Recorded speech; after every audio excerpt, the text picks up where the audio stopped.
Assalamualaikum warahmatullahi wabarakatuh. Perkenalkan kami dari kelompok 4. Kami akan mempresentasikan hasil diskusi kami tentang kesenjangan antara normatif dan praktif dan implementasi dari ke-10 pilar demokrasi dalam bidang politik. Baik, sebelum kita mulai presentasi, izinkan saya untuk memperkenalkan anggota kelompok saya. Pertama, Wayuni Siska Septianingsi, kedua Sulkri Novianti Kristi, ketiga Agus Chandra, empat Agung Maulana, lima Ilham Latif Lailatun, enam, Febri Purnama Natasha, dan tujuh Andi Fatwa Rizkulah. Baik, tanpa berlama-lama lagi, kita masuk pada pemateri pertama. Materi pertama akan dibawakan oleh saya sendiri tentang konsep. Setiap warga negara mendambakan pemerintahan demokratif yang menjamin tegaknya kedaulatan rakyat. Hasrat ini dilandasi pemahaman bahwa pemerintah demokratis memberi peluang bagi tumbuhnya prinsip menghargai keberadaan individu untuk berpartisipasi dalam kehidupan bernegara secara maksimal.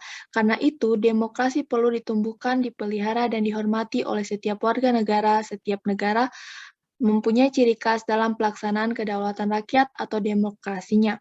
Hal ini ditentukan oleh sejarah negara yang bersangkutan, kebudayaan, pandangan hidup, serta tujuan yang ingin dicapainya. Dengan demikian, pada setiap negara terdapat corak khas demokrasi yang tercermin pada pola sikap, keyakinan, dan perasaan tertentu yang mendasari, mengarah, dan memberi arti pada tingkah laku dan proses berdemokrasi dalam suatu sistem politik. Terima kasih.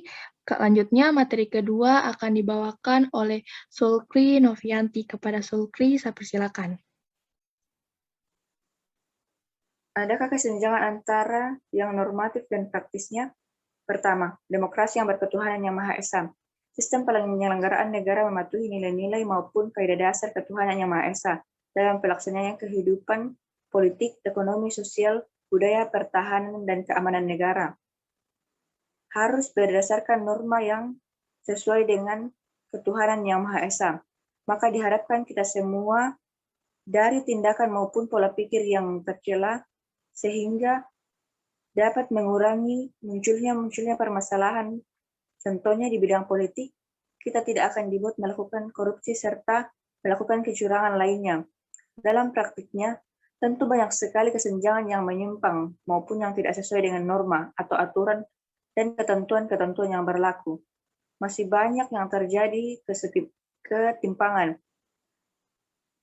Korupsi masih merajalela, kecurangan masih banyak terjadi di mana-mana.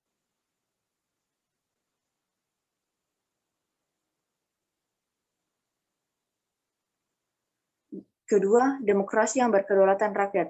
Kekuasaan tertinggi ada di tangan rakyat. Pada prinsipnya, rakyatlah yang memiliki kedaulatan. Suara serta aspirasi rakyat ditampung untuk kemudian disampaikan melalui wakil rakyat, yaitu MPR atau DPR, DPD, dan DPRD. Dalam praktiknya, rakyat masih banyak yang sulit. Aspirasinya hanya ditampung, tetapi banyak yang tidak dilaksanakan. Ketiga, demokrasi dengan pemisahan kekuasaan negara.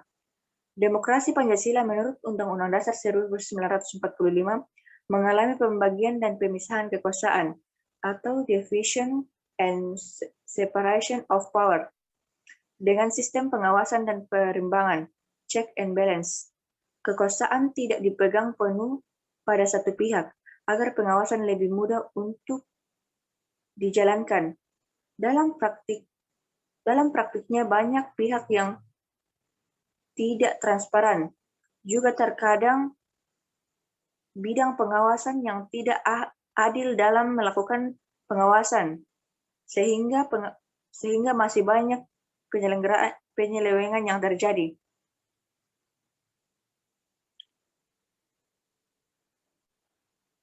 Keempat, demokrasi dengan hak asasi manusia. Untuk mempertahankan serta meningkatkan martabat dan derajat manusia seutuhnya, hak asasi manusia bersifat universal dan dimiliki oleh siapapun. Contohnya di bidang politik, Indonesia mengikuti perjanjian ICCPR atau International Covenant on Civil and Political Rights, yang mana di sana dilaksanakan beberapa perubahan dalam perundang-undangan mengenai HAM di bidang politik dan sipil. Adanya Komnas HAM juga bertujuan untuk mengembangkan kondisi yang kondusif bagi pelaksanaan hak asasi manusia. Sedangkan dalam bidang sosial, ekonomi, serta budaya, kita dapat menegakkan HAM dengan mengetahui batas-batas hak kita dengan hak orang lain untuk saling menjaga satu sama lain. Dalam praktiknya, dalam kehidupan sosial kita sehari-hari, masih banyak terjadi pelanggaran HAM. Dalam hal kecil misalnya terjadi bullying yang pada saat ini sering terjadi, yaitu semakin sempitnya atau seringnya kebebasan berpendapat.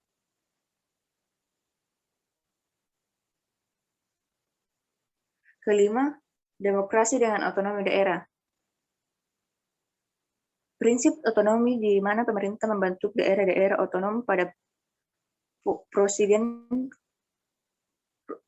kota kabupaten guna menyesuaikan peraturan yang ada terhadap budaya dan kultur yang ada di daerah masing-masing. Tujuan dari otonomi daerah yaitu supaya tiap daerah bisa mengatur dan menyelenggarakan urusan-urusan pemerintah sebagai urusan rumah tangganya sendiri, yang kemudian pertanggungjawabannya diserahkan kepada pemerintah pusat. Hal tersebut berfungsi untuk menggali potensi tiap daerah pasti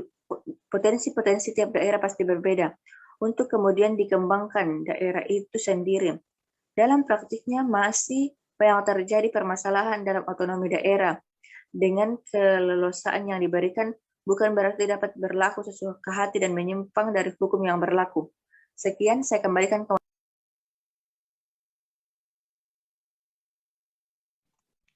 Terima kasih.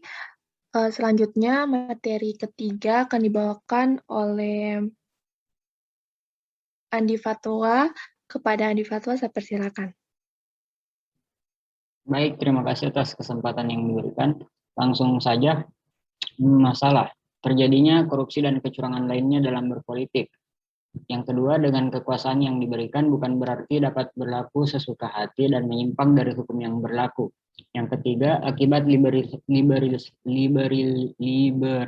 politik, termasuk otonomi daerah secara politik dan ekonomi, mengakibatkan mengentalnya masalah suku, agama, ras, dan antar golongan yang dapat meledak setiap saat akibat dipicu pemilu atau pilkada. Yang keempat, pengambilan kekuasaan secara tidak sah melalui kudeta tidak akan pernah hilang sama sekali di Indonesia. Yang kelima, dominasi negara maju terhadap negara berkembang dan miskin. Yang keenam, hak pilih yang tidak merata pada warga negara. Yang ketujuh, penyalahgunaan kekuasaan dan pejabat pemerintah. Saya kembalikan ke moderator.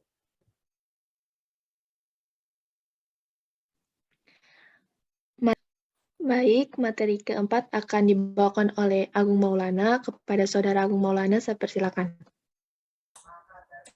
Baik, langsung saja untuk mempersingkat waktu mengenai solusi dari materi hasil diskusi kami. Yang pertama itu memperkuat keberadaan dan kelangsungan negara kesatuan Republik Indonesia yang bertumpu pada kebinekaan Tunggal Ika untuk menyelesaikan masalah-masalah yang mendesak dalam kehidupan bermasyarakat, berbangsa, dan bernegara. Kemudian yang kedua, menyempurnakan Undang-Undang Dasar 1945 sejalan dengan perkembangan kebutuhan bangsa, dinamika dan tuntutan reformasi, dengan tetap memelihara kesatuan dan persatuan bangsa, serta sesuai dengan jiwa dan semangat pembukaan Undang-Undang Dasar 1945. Kemudian yang ketiga, meningkatkan peran Majelis Permusyawaratan Rakyat, Dewan Perwakilan Rakyat, dan lembaga-lembaga tinggi negara lainnya dengan menegaskan fungsi, wewenang, dan tanggung jawab yang mengacu pada prinsip pemisahan kekuasaan dan tata hubungan yang jelas antara lembaga eksekutif, legislatif, dan yudikatif. Kemudian untuk bagian keempat, mengembangkan sistem politik nasional yang berkedaulatan rakyat, demokratis dan terbuka, mengembangkan kehidupan kepartaian yang menghormati keberagaman aspirasi politik, serta mengembangkan sistem dan penyelenggaraan pemilu yang demokratis dengan menyempurnakan berbagai peraturan perundang-undangan di bidang politik. Kemudian yang terakhir, meningkatkan pendidikan politik secara intensif dan komprehensif kepada masyarakat untuk mengembangkan budaya politik yang demokratis, menghormati keberagaman aspirasi, dan menjunjung tinggi supremasi hukum dan hak asasi manusia berdasarkan Pancasila dan Undang-Undang Dasar 1945. Sekian, saya kembalikan kepada moderator. Baik, selanjutnya kesimpulan yang akan dibawakan oleh saya sendiri. Kesimpulannya yaitu konsep demokrasi Pancasila tidak bersumber dari pemahaman individualisme yang berkembang di Barat meski tak bisa ditampik nilai-nilai liberal yang membentuk demokrasi di Barat seperti kesetaraan hak warga negara, kebebasan berpendapat sebagai pilar demokrasi yang utama berpengaruh kuat terhadap penggayaan demokrasi Pancasila. Demokrasi Pancasila yang dimunculkan adalah demokrasi berdasarkan paham kebersamaan dan kekeluargaan. Substansi dari demokrasi model ini adalah sikap kritis terhadap kebijakan penguasaan musyawarat untuk mencapai mufakat dalam pengambilan keputusan politik dan kebiasaan tolong-menolong atau gotong royong. Praktek demokrasi Pancasila di Indonesia ini bercorak pada nasionalisme religius bukan kepada nasionalis sekuler. Hal ini dapat kita lihat pada sila pertama Pancasila yang mengakomodasi nilai-nilai ketuhanan dalam ideologi negara sebagai landasan dasar berbangsa dan bernegara. Pilar utama demokrasi Pancasila yaitu demokrasi berdasarkan ketuhanan yang Maha Esa, demokrasi dengan kecerdasan, demokrasi yang berkedaulatan rakyat, demokrasi dengan rule of law, demokrasi dengan pembagian kekuasaan, demokrasi dengan peradilan yang merdeka, demokrasi dengan otoda, demokrasi dengan kemakmuran rakyat, dan demokrasi yang berkeadilan sosial. Baik, itulah hasil presentasi kami. Kurang lebih mohon dimaafkan. Semoga teman-teman sekalian dapat mengerti dan mengambil pelajaran dari presentasi kami pada hari ini. Saya tutup dengan ucapan wassalamualaikum warahmatullahi wabarakatuh.